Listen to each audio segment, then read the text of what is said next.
nalalaman sa Biblia. Ang ating pong butihing barangay kapitana, si Lilani Milanyo.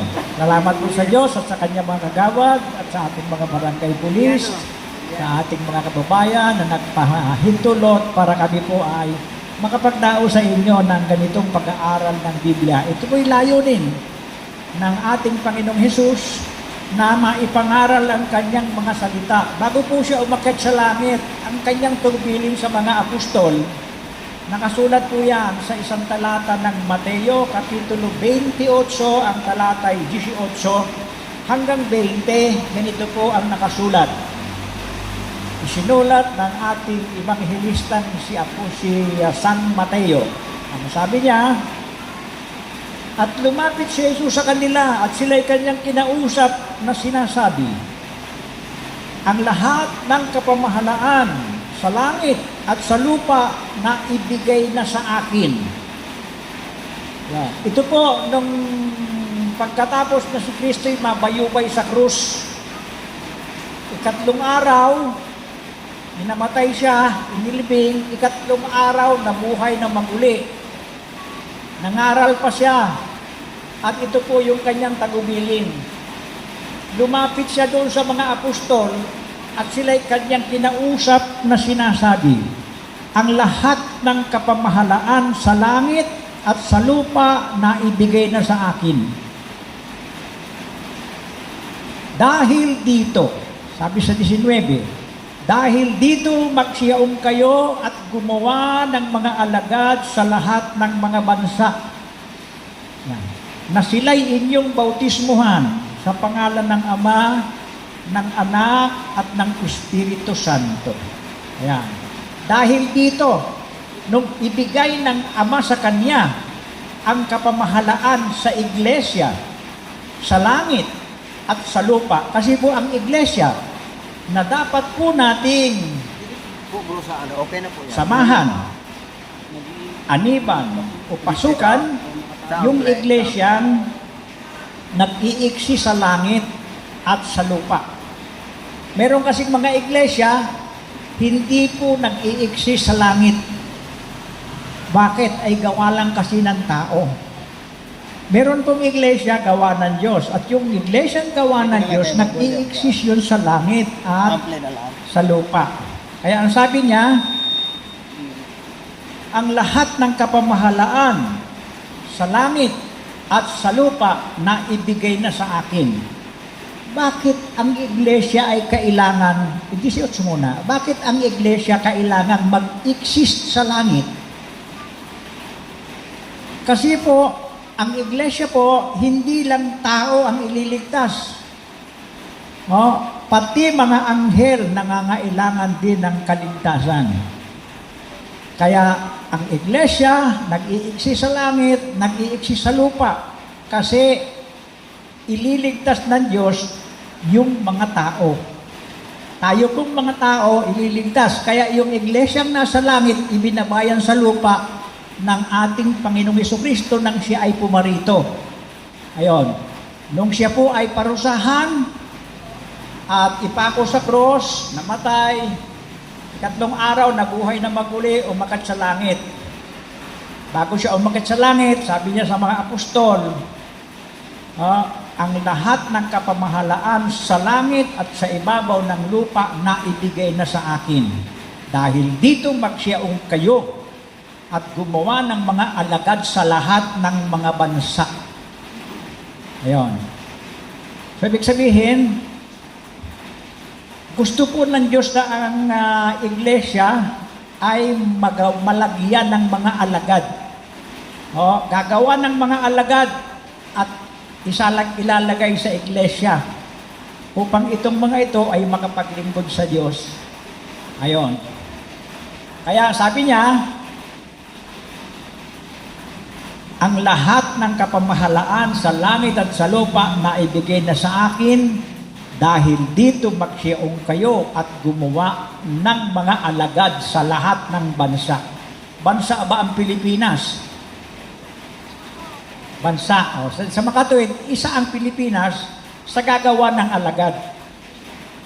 Kasi bansa ang Pilipinas. Na sila'y inyong bautismuhan sa pangalan ng Ama, ng Anak at ng Espiritu Santo. Na ituro ninyo sa kanila, sabi sa 20, na ituro ninyo sa kanila na kanilang ganapin ang lahat ng mga bagay na iniutos ko sa inyo. At narito, ako'y sumasa inyong palagi hanggang sa katapusan ng panahon. Ito pong panahon natin matatapos. Yung tinatawag nating Christian era. Ang Christian era po, pangatlong yugto ng panahon, ang Christian era. Ang unang yugto ng panahon, mula kay Adan hanggang kay Noe. Sumama ang tao doon sa panahon na yon. Ginunaw ng Diyos yun. Ang natira si Noe at sa kanyang 3 anak at yung kanilang mga asawa, 8 sila na sumakay sa daong. Ayon. Ngayon, yung pong panahon ni Noe, humangga yun kay Moises. Pagdating sa panahon ni Moises, sumama na naman ang mga tao. Kaya ang ginawa ng Diyos, pinababa yung kanyang buktong na anak, ang ating Panginoong Hesukristo. Noong pong unang siglo, more or less, yun po ay 2026 years ago. 26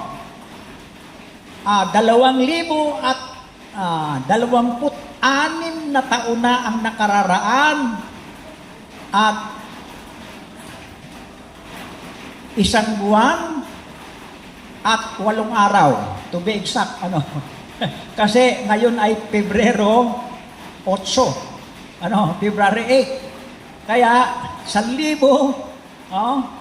at 26 na taon, 2,026 na taon at 1 buwan at 8 araw. Nakarating sa inyo itong Ebanghelyo, ipapangaral sa inyo. Ano po ang layunin? Para po tayo ay makarating sa langit. Payag kayo?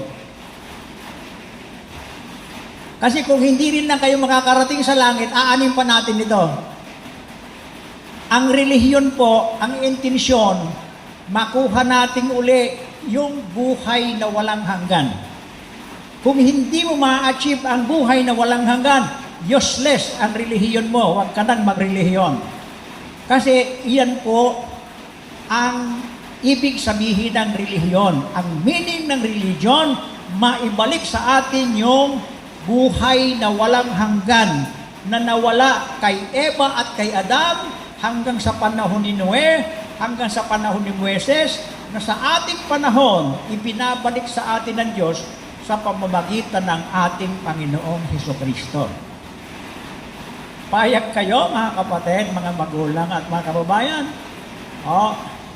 Yan po. Kaya ang ating paksa ngayon, yung dahilan, bakit ginawa ng Diyos ang tao? At pinag-uukulan ng lahat ng mga bagay. Ano ang dahilan? Pakinggan natin sa isang talata ng 2 Timoteo, Kapitulo 3. Ang talata ay 15 hanggang 17. Ganito po ang sinasabi ng banal na kasulatan. At mula sa pagkasanggol ay yung nalalaman ang mga banal na kasulatan na makapagpapadunong sa iyo sa ikaliligtas sa pamamagitan ng pananampalataya kay Kristo Jesus.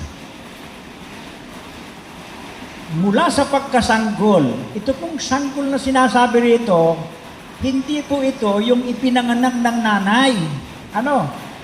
Kasi yung ipinanganak ng nanay, walang alam yun sa banal na kasulatan.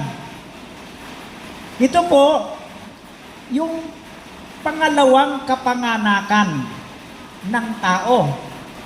Dapat daanan natin yung pangalawang kapanganakan. At iyon ay kapanganakan kay Kristo, hindi sa nanay. Nakukuha niyo po, mula sa pagkasanggol, yung nalalaman ng mga banal na kasulatan na makapagpapadunong sa iyo sa ikaliligtas. Saan daw dudunong ang tao sa ikaliligtas? Dudunong tayo sa banal na kasulatan. At yan po sa ating panahon, yan yung ebanghelyo. Ang sabi sa Biblia, mula sa pagkasanggol, yung nalalaman ng mga banal na kasulatan na makapagpapadunong sa iyo sa ikaliligtas sa pamamagitan ng pananampalataya.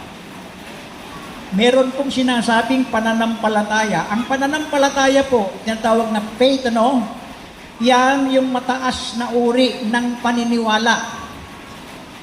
Ang una, narinig mo yung salita ng Diyos ngayon, maniniwala ka. Pagbukas, nakinig ka uli, maniniwala ka na naman. Kinabukasan, makikinig ka uli, magkakaroon ka na ng pagtitiwala. Pag nagtitiwala ka na doon sa salita ng Diyos na dala-dala ni Kristo, papalitan ng Diyos yan ng pananampalataya. Pananampalatayang galing sa Diyos. Yon, kailangan po yung pananampalataya. Saan tayo sasampalataya? 16. Ang lahat na kasulatan na kinasihan ng Diyos,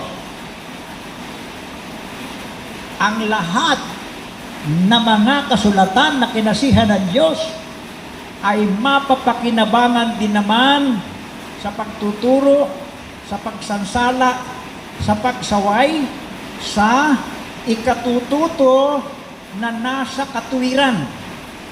Dito po, ang matututunan natin, katuwiran. Kaya kung ikay makikinig dito, talo mo yung nag-aral ka sa university. Kasi kung minsan sa university, hindi katuwiran ang matututunan mo.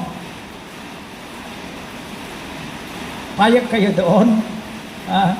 Sa university, karamihan, hindi katuwiran ang natututunan. Kaya nga, sumasama ang bansa. Nag-aral ba yung mga nasa Senado? Sa Kongreso, nag-aral ba sila? Hindi ka makakarating doon na hindi ka nag-aral sa isang napakagandang mga university. Ang tanong, natuto ba ng katuwiran? Hindi. Kasi, ang katuwiran po, dito matututunan sa mga banal na kasulatan. Dito po kinukuha yun. Kaya pag pinakinggan mo yung banal na kasulatan, masasansala ka. Hindi ka makakagawa ng masama. Masasaway ka. Kasi ito nagtuturo. Ang lahat ng mga kasulatan na kinasihan ng Diyos ay mapapakinabangan din. Ibig sabihin, bukod sa Kanya, meron pang kasama. Yun po yung magpapaunawa. Yung sasaway. Yung sasansala, yung magtuturo, ang ituturo niya, yung banal na kasulatan. Kasi kung ito lang naman ng Biblia ay sapat na, ano pa naman ang gagawin namin dito? Di bumili na lang kayo ng Biblia, matututo rin naman kayo. Di ba? Pero marami pong humawak ng Biblia, imbis na natuto, lalong napasama. Bakit? Kasi ito po, may kasama ito. Ipinasulat ito ng Diyos sa mga hari, sa mga prinsipe, sa mga apostol, sa mga evangelista. Ipinasulat ito, hindi ito lang. Magsusugo rin siya ng magpapaliwanag nito. Marami pong humahawak ng Biblia, hindi naman naiintindihan. Payag kayo doon.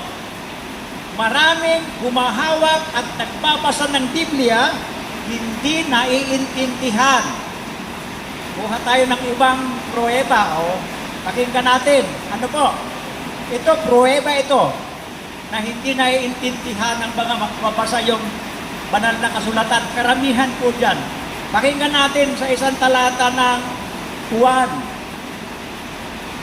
Kapitulo 3 at 16. Hello. Hello. Nag-uumpisa pa lang ako, humina ka na agad. Ayan po, oh. Parang, pakita ko lang po sa inyo, ho. Ang sabi diyan, sapagkat gayon na lamang ang pagsinta ng Diyos sa sanglibutan, na ibinigay niya ang kanyang bugtong na anak, upang ang sino mang sa kanya'y sumampalataya, ay huwag mamatay,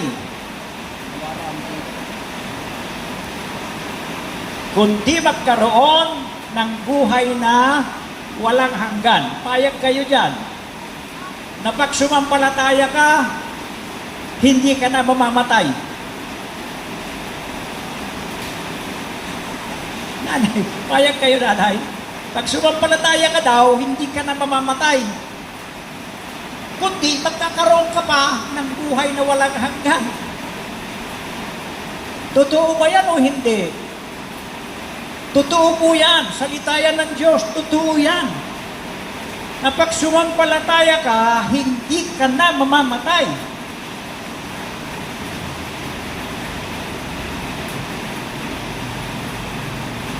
Ngayon, kailangan lang po natin malaman alin ang hindi mamamatay sa'yo. Ayan. Kung ikaw po ay sasampalataya dyan, alin ang hindi mamamatay sa'yo. Ayan. Tayo pong mga tao, hindi tayo one piece. Tayo po, meron tayong tatlong entity. Katawan, kaluluwa, at espiritu. Yan tayo. Meron tayong katawan, meron tayong soul, kaluluwa, meron tayong espiritu. At tayo mismong tao ay espiritu na nakakulong dito sa katawan. Ikinulong tayo dito ng Diyos. Para maturuan tayo. Para maturuan tayo ng kanyang katuwiran para tayo ay makarating sa kanya. Yun po ang layunin. Nilalang tayo, hindi sa langit, sa lupa tayo nilalang. Pero ang intensyon niya, makarating tayong lahat sa langit. Payag ba kayo, lahat ng tao makarating sa langit? Oo, yan ang gusto ng Diyos eh. Kaya lang may kondisyon. Yon, meron pong kondisyon. Ang kondisyon, nandito sa Biblia. Baka may pastor sa inyo, baka meron kayong pwede po kayong magtanong habang tayo po ay nagdi-discuss nito, mga kapatid, para yung pong inyong hindi masyado maintindihan ay maunawa natin. Ano po, mga kapatid? Gusto ng Diyos lahat ng mga tao ay maligtas. Basa sa isang talata ng unang Timoteo 2:4. Na siyang may ibig na ang lahat ng mga tao'y mga ligtas. Kung ang Diyos ang tatanungin, sabi ng Biblia, siyang may ibig, lahat ng mga tao'y maligtas. Bakit? Kasi siya ang gumawa sa atin. Hindi naman tayo putok sa buho. Diba? Hindi po tayo bunga ng evolusyon. Tayo po, klaradong-klarado sa Biblia, na kaya tayo nag-exist, nilalang tayo ng Diyos. Siya ang gumawa sa atin. Kaya siya ang may ibig na ang lahat ng mga tao'y mga ligtas. Para ano? Anong dahilan? Para anong kanyang purpose? Yan ang karugtong. At mga kaalam ng katotohanan. Ang ibig sabihin, pag hindi ka naligtas, wala kang malalamang katotohanan. Ang nalaman mo dito sa mundo, partial-partial. Kumbaga doon sa eleksyon,